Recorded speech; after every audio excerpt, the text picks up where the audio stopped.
three. Hi, I'm Brian West from Sparking Bear. Maker is technically anyone who makes.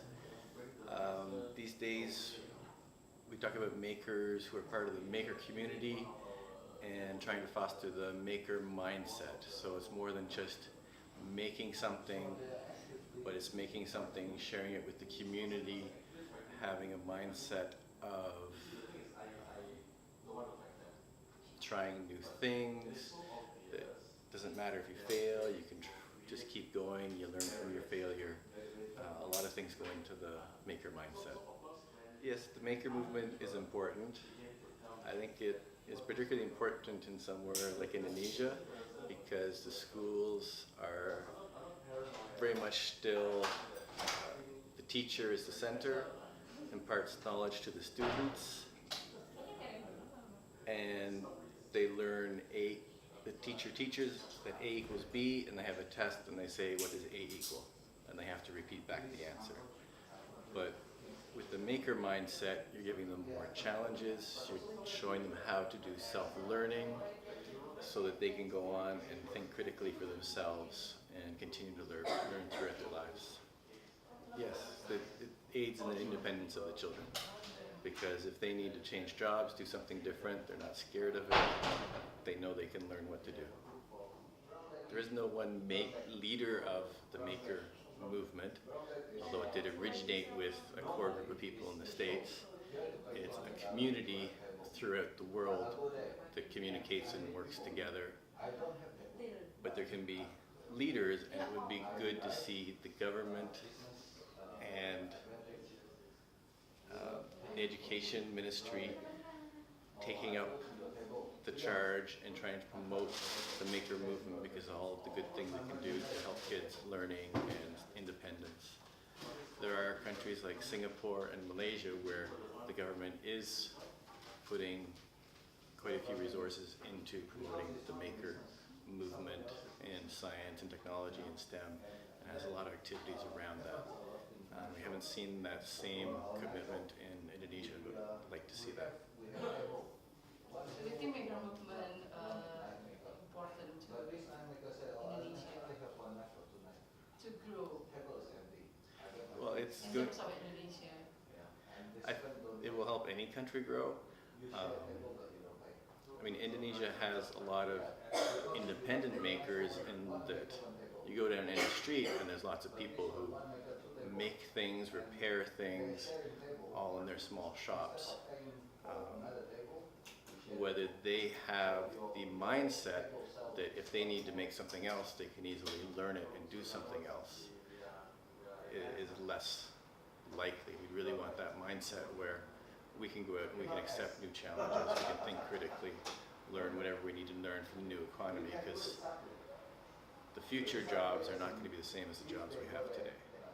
Well, businesses need employees, and as we can see with the technological revolution, we're going into revolution number 4, where things are changing and they're changing more quickly. So you're unlikely to go into a single career for the rest of your life. You're going to learn to do something, get some experience of that, and then things will change and you may need to start a different career, a different job. And so companies are increasingly going to need people who can think, because the robots and the artificial intelligence will take over the mundane jobs that don't require a person.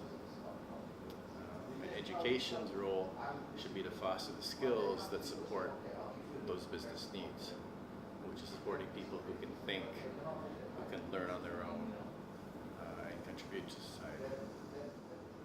I would like to see lots of things, less infighting, more working together, and definitely more commitment to educating children to be productive members of society, right? So yes, the maker movement, I mean, one of the key things of the maker mindset is to move from being a consumer to a creator, so that you can take advantage of the new technologies that come along and do things and not be beholden to others. In your what's the contribution? Well, if you have students that can think and can do things, and they're going to create new companies, they're going to create new content, new media, and things to keep the country evolving and moving and progressing. So they're not just buying everything from somebody else. You're not just watching American TV shows. You're creating more of your own, better quality, because your kids have learned how to do creation in school. That's not just a few people who do it. Lots of people can do it now. There are people in Indonesia who make things. The strongest maker community is those that are into the electronics and the Arduino. They're quite active on social media, sharing what they do, getting together, and companies are supporting that because they want to see Internet of Technology, Internet of Things, IoT is one of the next waves, and so a lot of people are interested in that, exploring that. So there's a lot of maker activity around that. Historically, there's been a number of people who have tried to create maker spaces, but it's difficult to self-sustain them because there's not a lot of people coming in the door to pay to use the tools.